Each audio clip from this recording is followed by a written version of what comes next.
Hello, my beautiful subjects, and welcome back. Today, I wanted to do something a little bit different. I wanted to raise some questions to the Destiny community, more specifically, the lore community. You see, if you make your way to Io, spawn next to Asher Mir, our greatest friend, and then head to the cliffside, you'll see a structure. You may or may not have noticed it is actually pretty easy to overlook. And that structure in the distance would be my question. What is this?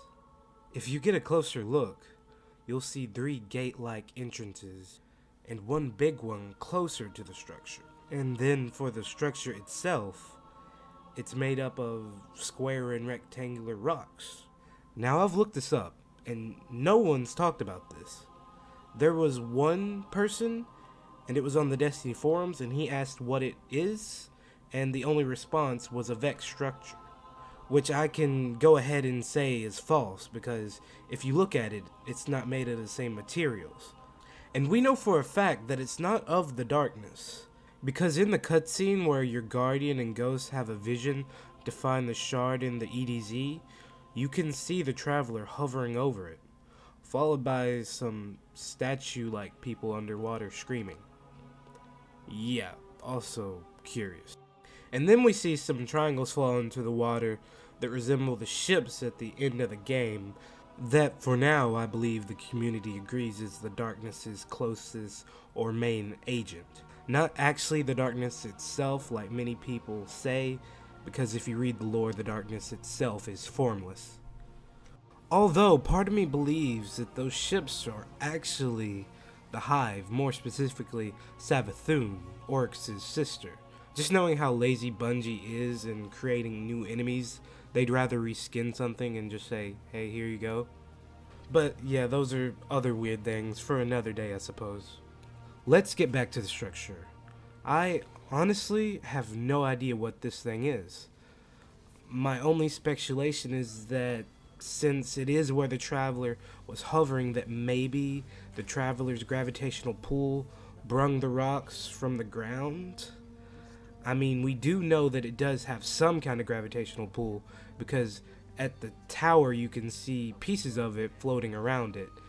And you can read in the lore there are times where people go inside the Traveler. Yeah, I know it's not exactly the most interesting, but that's all I really have. But even if it is the Traveler's gravitational pull, that wouldn't explain the gate-like entrances around it. But yeah, that's all I've got. I'm no lore master, although I did contact My Name is Bife. He's really big in the Destiny 2 lore. He's amazing. If you're into the Destiny 2 lore, even if you're not, he will make you. I'll leave his channel in below.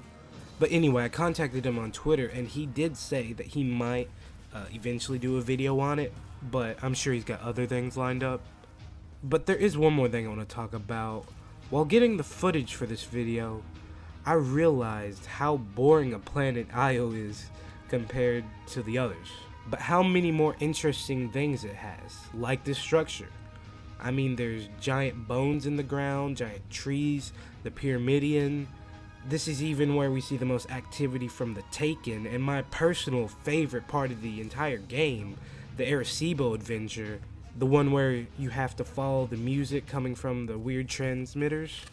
Then to eventually find out that it's a Golden Age AI talking to you, aka a Warmind, aka Rasputin, and at the end your ghost freaks out after screaming something. That music, it hurts. Just give me a second. It says, never ask for anything, never for anything, and especially from those who are stronger than you. They'll make the offer themselves and give everything themselves. I don't understand. Something's happening.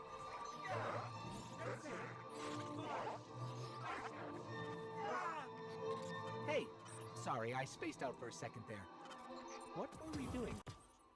And at the end your ghost freaks out after scanning something and gives a precursor to the next expansion past Gods of Mars, which is going to be about Warminds, of course, or more specifically Rasputin. because he is the last war mine. Back in Destiny 1, we actually connected a satellite that gave him control over all the other systems of the, well, I suppose, dead war mines.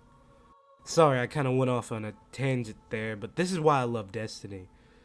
Even though the Destiny 2 gameplay may be running dry and it's having a lot of difficulties right now, it's still the same sci-fi universe that I love and have spent the past, give or take, 5 years playing.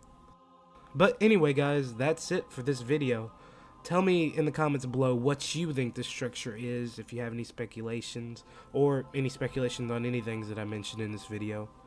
And I hope you enjoyed this video. And if you feel that it deserves it, you can leave a like, and I plan on posting more Destiny 2 content, more content in general on this channel, so if you're interested, you can hit that subscribe button. But anyway, that's it, and I will see you next time, my beautiful subjects.